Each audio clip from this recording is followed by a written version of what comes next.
बिस्मिल्लाहिर्रहमानिर्रहीम। अस्सलाम वालेकुम। आज की इस वीडियो में हम बनाएंगे जी टूटी फ्रूटी केक, वो भी बगैर ओवन के, बगैर इलेक्ट्रिक बीटर के और बगैर बटर के यानी मक्खन के। जी हाँ, ये तीनों चीज़ें अवेलेबल नहीं होती बहुत सारे लोगों के पास। अमूमन हमारे देहातों में ये चीज़ें अवेलेबल नहीं हैं। अगर होम भी तो उसका यूज़ करने का लोगों को नहीं पता होता, इस वजह से लोगों को बहुत ज़्यादा दिक्कत का सामना करना पड़ता है। आज की इस वीडियो में हम बना रहे हैं जी केक, वो भी पतीले में। ये देखिए जी, हमने केक बनाया है बगैर ओवन के। ये पतीले के अंदर केक बना है। इसमें हमने इलेक्ट्रिक बीटर भी यूज़ नहीं किया और इसके अंदर बटर भी ऐड नहीं किया। बटर की जगह पे कुकिंग ऑयल यूज़ किया है, जो हर जगह अवेलेबल है, बहुत आसानी के साथ मिल जाता है। इस केक के अंदर जो अज्जा यूज़ होंगे, सबसे पहले 1 कप मैदा है, लेवल आपने ले लेना है। उसके बाद 1 कप से थोड़ी सी कम पिसी हुई चीनी, आधा cup cooking oil, half cup जो है वो टूटी फ्रूटी आपने ले लेनी है, यानी अशरफियाँ जो बाजार से इजीली मिल जाती हैं। 3 अदद अंडे लेने हैं, चंद कदर वनीला एसेंस के और 1 टीस्पून बेकिंग पाउडर। सबसे पहले आपने एक बाउल में एक स्टेनर से इस मैदे को और बेकिंग पाउडर को इकट्ठा छान लेना है और इनको मिक्स कर लेना है अच्छे तरीके से। मैदे को और बेकिंग पाउडर को छान के अच्छे तरीके से मिक्स करना है और एक साइड पे रख देना है। उसके बाद चलते हैं जी लिक्विड की तरफ, जो इसके अंदर ऐड होगा और जिससे केक हमारा तैयार होगा। वीडियो के शुरू में बताया था कि इसमें हमने इलेक्ट्रिक बीटर यूज़ नहीं करना, उसकी जगह पे ब्लेंडर यूज़ करना है। ब्लेंडर के अंदर आपने हाफ कप जो है वो कुकिंग ऑयल डालना है। उसके अंदर जो आपने 1 कप से थोड़ी पिसी हुई चीनी ली थी वो इसके अंदर ऐड करनी है। सबसे पहले आपने इन दोनों चीज़ों को ब्लेंडर जग में मिक्स करना है और इनको ब्लेंड करना है अच्छे तरीके से। आप देखेंगे कि एक वाइट पेस्ट आपके सामने तैयार हो जाएगा, इसको जब आप कुछ सेकंड के लिए ब्लेंड करेंगे। तो ज़रूरी नहीं है कि आपके पास इलेक्ट्रिक बीटर हो और उसी की मदद से आप केक बनाएं। आप ब्लेंडर जैक की मदद से भी केक बना सकते हैं। बहुत खूबसूरत आपका केक बनेगा। थोड़ी ही देर में आपका बेहतरीन केक तैयार हो जाएगा, बिल्कुल बेकरी जैसा, जैसे आप बाज़ार से लेके आते हैं वैसा ही।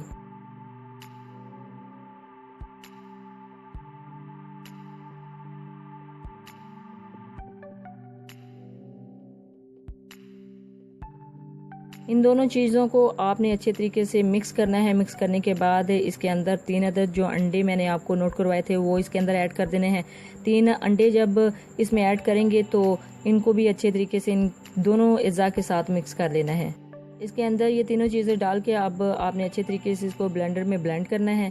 ब्लेंड करने के बाद आप देखेंगे कि इनका एक और पेस्ट का एक और कलर आ जाएगा। इसमें आपको फूड कलर ऐड करने की ज़रूरत नहीं है, क्योंकि फूड कलर जब भी हम केक के अंदर यूज़ करते हैं तो केक का जो टेस्ट है वो अजीब सा हो जाता है, यानी कड़वा कड़वा सा हो जाता है। देखें कितना खूबसूरत इनका कलर आ गया है अंडे मिक्स होने के बाद। इसके बाद आपने इसमें ऐड करना है चंद कतरे वनीला एसेंस के। वनीला एसेंस के कतरे ऐड करने के बाद आप देखेंगे कि इसके अंदर जो एग्स की स्मेल होगी वो बिल्कुल ख़त्म हो जाएगी। वनीला एसेंस के चंद कतरे इसमें ऐड करने के बाद आपने इस बैटर को अच्छे तरीके से ब्लेंड करना है, ताकि ये सारी चीज़ें यकजान हो जाएं और एक बड़ा अच्छा सा पेस्ट बन जाए। अब वनीला एसेंस ऐड करने के बाद आपने इसको अच्छे तरीके से ब्लेंड कर लेना है। जितनी अच्छी आपकी ब्लेंडिंग होगी उतना अच्छा आपका केक राइज होगा। ये चीज़ आपने जहन में रखनी है। ज़रूरी नहीं कि इलेक्ट्रिक बीटर के ज़रिए आप केक बनाएं। आप बेकरी जैसा केक घर में बना सकते हैं, वो भी जूसर ब्लेंडर के साथ। अब ब्लेंडर का सारा काम ख़त्म हो गया है। अब अगला काम आप हैंड बीटर की मदद से करेंगे। बहुत अच्छे तरीके से इनको मिक्स करना है। वो मैदे और बेकिंग पाउडर जो आपने ऐड किया था, मिक्स करके रखा हुआ था, उस अमेज़े में ये आपने सारा अमेज़ा डाल देना है और अच्छे तरीके से इसको मिक्स करना है।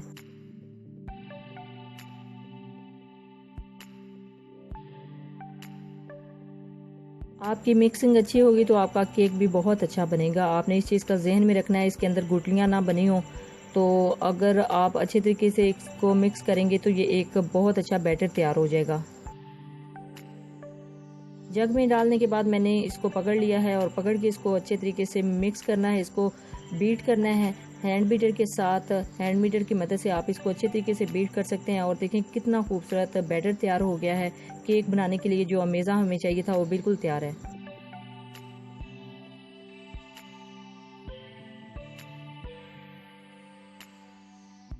2 से 3 मिनट के लिए आपने आहिस्ता आहिस्ता एक साइड पे इसको ब्लेंड करना है, यानी बीट करना है। बीट करेंगे तो बहुत अच्छा आपका केक राइज होगा, बहुत अच्छा खूबसूरत केक बनेगा।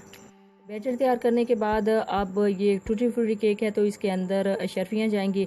अशरफियाँ आपको इजीली बाज़ार से मिल जाएंगी, लेकिन आपने बाज़ार से लाते इनको ऐड नहीं करना, बल्कि इनको पहले अच्छे तरीके से वॉश करना है। इनको कटिंग करके मैदे के अंदर रोल करके, जिस तरह मैं कर रही हूँ, इसको मैदे के अंदर रोल करके फिर आपने इसके अंदर ऐड करनी है। तो इसका फ़ायदा एक तो ये होगा कि इनका कलर चेंज नहीं होगा। मैंने सम टाइम अपने फ्रेंड्स का देखा था केक, तो उसके अंदर जो अशरफियाँ थी ये बिल्कुल ब्लैक हो चुकी थी। उसकी यही वजह थी कि उन्होंने इसको मैदे के अंदर रोल नहीं किया हुआ था।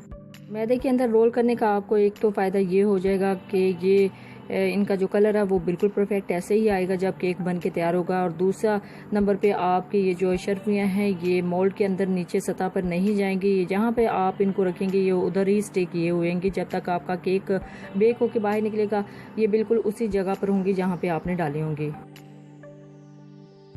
एक बहुत बड़ी टिप है, ये हर कोई शेयर नहीं करता, मैं आपके साथ शेयर कर रही हूँ ताकि आपका जो केक है वो बिल्कुल परफेक्ट बने। उसके बाद एक मोल्ड के अंदर आपने ऑयल लगाना है, उसके ऊपर बटर पेपर कटिंग करके लगा लेना है, सेटिंग करनी है। उसके अंदर आपने ये जो बैटर है वो डाल देना है।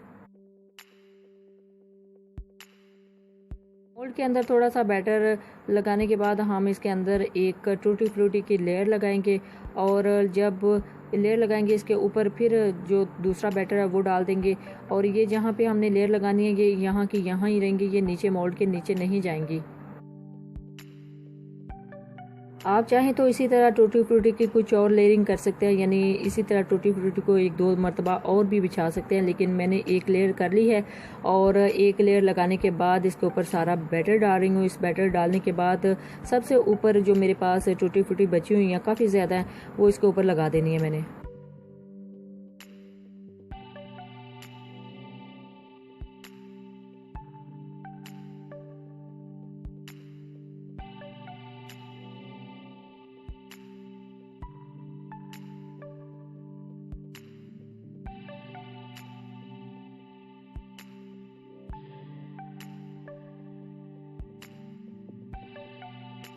सारा बैटर मैंने इसके अंदर डाल दिया है, और अब इसके ऊपर सबसे ऊपर टूटी फ्रूटी की लेयर लगानी है। ये टूटी फ्रूटी केक है तो इसके ऊपर टूटी फ्रूटी डलेगा, लेकिन आप देखेंगे कि जब केक बेक हो जाएगा तो ये टूटी फ्रूटी नीचे तक नहीं जाएंगी, ये बल्कि ऊपर ही रहेंगी, क्योंकि इसको मैंने मैदे के अंदर रोल किया है।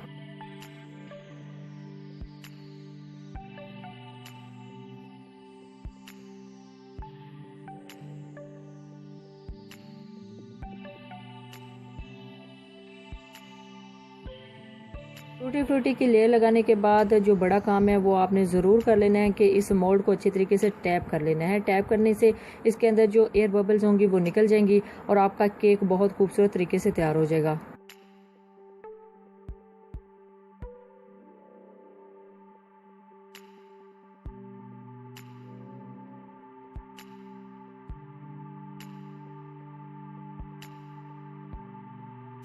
टूटी फ्रूटी की लेयर लगाने के बाद इसको अच्छे तरीके से आपने टैप करना है। टैप करने का तरीका आप देख लें कि ऐसे टैप करना है ताकि इसके अंदर जो एयर बबल्स हैं वो ठीक हो जाएं और आपका केक बड़े खूबसूरत तरीके से तैयार हो। एक पतीले के अंदर मैंने स्टैंड रख लिया, उसके अंदर ये मोल्ड जाएगा। पतीले में बेकिंग करने से पहले एक चीज़ का आपने ख्याल रखना है कि जिस पतीले में आपने बेकिंग करनी है उसके अंदर कोई और चीज़ नहीं पकानी, क्योंकि वो सही बनती भी नहीं है। तो हमारे घर में तो ये बिल्कुल न्यू था, तो मैंने इसके लिए बेकिंग के लिए यूज़ कर लिया है। काफ़ी दफ़ा इसके अंदर बेकिंग किया तो ये थोड़े बहुत नीचे निशान आ गए हैं। 20 से 25 मिनट के बाद मैंने चेक किया है तो हमारा केक बिल्कुल तैयार हो चुका है। इसकी तैयार होने की जो सबसे बड़ी टिप है वो आपने एक टूथपिक लेके या छुरी या ब्रिक जो कोई भी चीज़ लेके इसके अंदर एंटर करनी है। अगर वो चीज़ बिल्कुल साफ़ बाहर निकले तो इसका मतलब है हमारा केक बिल्कुल तैयार हो चुका है। ये देखिए, विदाउट ओवन भी ओवन जैसा कलर इसके ऊपर आया है। कुछ लोगों को लगता है कि ओवन के अंदर ऊपर वाला कलर आएगा और पतीले के अंदर नहीं आएगा। आपके सामने मैंने इसको पतीले में बेक किया, लेकिन इसके ऊपर भी सेम ओवन जैसा ही कलर आया। अब साइडों से थोड़ा सा उतार लेते हैं शेफ़ नाइफ़ की मदद से। दूसरी साइडों पे तो बटर पेपर है वो इजीली निकल जाएगा, लेकिन साइड वाली जो साइडें हैं इसको कटर के साथ या किसी भी नाइफ़ के साथ आप इसको काट लें या उतार लें। फिर बड़ी आसानी के साथ बटर पेपर की मदद से आप इसको बाहर खींच ले। बाहर निकाल के इसको 10 मिनट के लिए आपने तेज़ फैन के नीचे रखना है। जब ये बिल्कुल ठंडा हो जाएगा तो बड़े अच्छे तरीके से कटिंग होगी, अदरवाइज़ गरम गरम की कटिंग इसकी अच्छे तरीके से नहीं कर सकते आप। देख लें 20 से 25 मिनट के अंदर कितना खूबसूरत केक तैयार हुआ है। ज़रूरी नहीं कि आपके पास माइक्रोवेव हो या ओवन हो, आप पतीले के अंदर, कढ़ाई के अंदर या फिर प्रेशर कुकर के अंदर भी सेम ओवन जैसा केक बना सकते हैं। बिल्कुल वैसे ही राइज़ हुआ है जितना आप बेकरी से लेके आते हैं, तो सेम उतना ही ये भी राइज़ हुआ है, उससे कम राइज़ नहीं हुआ। ये पतीले के अंदर आपके सामने बनाया है और देखें कितना खूबसूरत है, इसके ऊपर कलर आया है और बिल्कुल ये ओवन जैसा लग रहा है। अब थोड़ा सा इसको ठंडा होने के बाद मैं कटिंग करूंगी एक शेफ़ नाइफ़ की मदद से। आपको ये चीज़ ज़हन में रखनी है कि इसको कटिंग करने के लिए आपके पास जो नाइफ़ है वो बहुत शार्प, बहुत तेज़ होनी चाहिए, तो आपका जो केक है बहुत खूबसूरत तरीके से कटिंग होगा। देख लें 20 से 25 मिनट के अंदर हमारा कितना खूबसूरत बिल्कुल बाज़ार जैसा केक तैयार हो गया है। अब आपको बाज़ार से भी लाने की ज़रूरत नहीं है, आप घर में ही 20 से 25 मिनट के अंदर बड़ा खूबसूरत और बहुत मज़े का केक तैयार कर सकते हैं और शाम की चाय के साथ भी इसको इस्तेमाल कर सकते हैं और सुबह नाश्ते में भी इसको ले सकते हैं। अगर आपको हमारी वीडियो पसंद आई है तो इसको लाइक भी कीजिएगा, शेयर भी कीजिएगा। Thanks for watching.